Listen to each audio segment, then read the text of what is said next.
Hi everyone, it's Andrea. Welcome to the Mainstream Reiki YouTube channel. It's been a while since I released a regular Reiki topics type video for you with everything going on.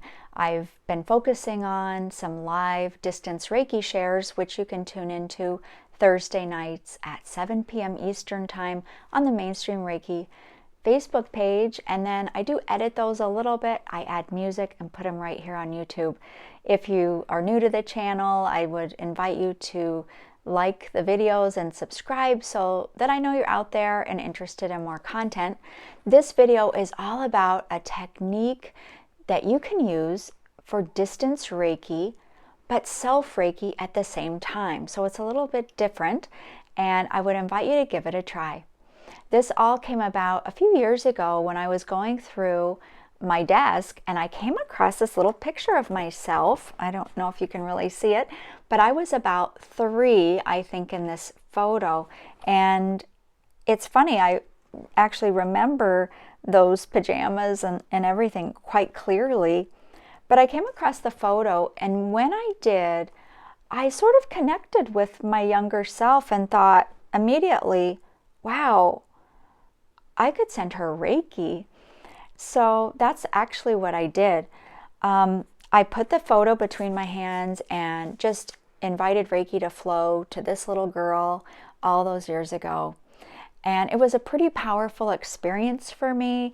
And I had some really deep emotions about it. I felt as though almost like a mothering towards her, which was myself, which was a little odd, but also very, I guess it's hard to describe. It was very moving. And so when I teach Reiki classes or talk to clients who are attuned to Reiki, I bring this technique up to them sometimes because I think it's worth a try. And that's why I'm making this video. Right now, with times the way they are with the coronavirus and social distancing, as Reiki practitioners, we really can't get together in person, so we're doing a lot more distance-wise. And naturally, we're moved, we want to help others. And I want to put this video out and say, please don't forget yourselves. You know, we need to maintain our vibration. We need to replenish our energy and put some attention on ourselves so that we can take this time to heal as well. We're all going through quite a lot. So our giving hearts take us outside of ourselves and we want to give. And I'm reminding you in this video, take some time for some self-Reiki, but just maybe do it a little bit differently. And instead of putting your hands on yourself, you know, like we normally do with hand positions and whatever, try this.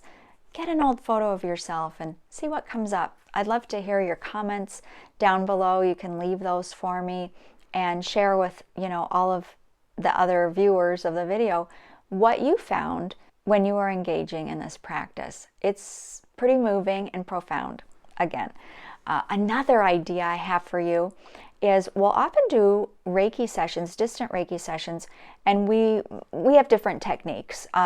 One of the ways I do it is, well, I'll just use a crystal and imagine, it gives me a point of focus, so I can just imagine that the person is the crystal. I imagine moving, you know, Byosen scanning over their body, but I just have a point of focus with the crystal. Another way that I do that, though, is I have a Reiki table, and I might envision them laying on the table, and I do the session just like they were there in person.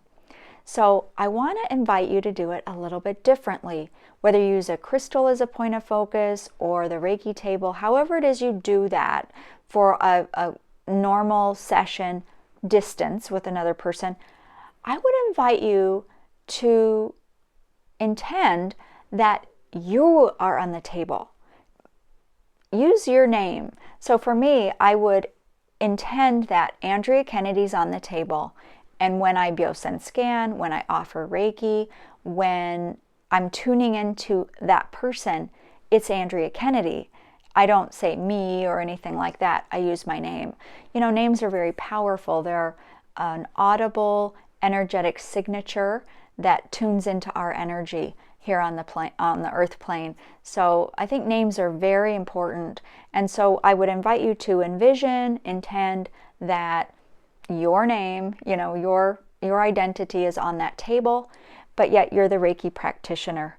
Conduct the session just as you would for another person, and have a journal or notebook handy so you can write down any inspirations, any ideas, any intuitive guidance that you come up with during that session.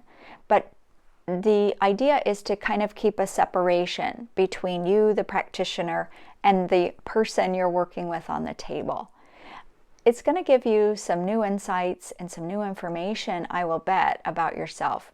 So again, these are two techniques that I would invite you to try, self-Reiki, but maybe a little bit differently than you've done in the past. Even though we might not be out in the world offering Reiki physically in the presence of another person, we can use this time to do a lot of good, not just for others at a distance, but for ourselves as well. The world needs you, we need you. So please take some time for your own self-care, your own self-Reiki, and explore some new and different ways of healing and deepening your own connection with Reiki.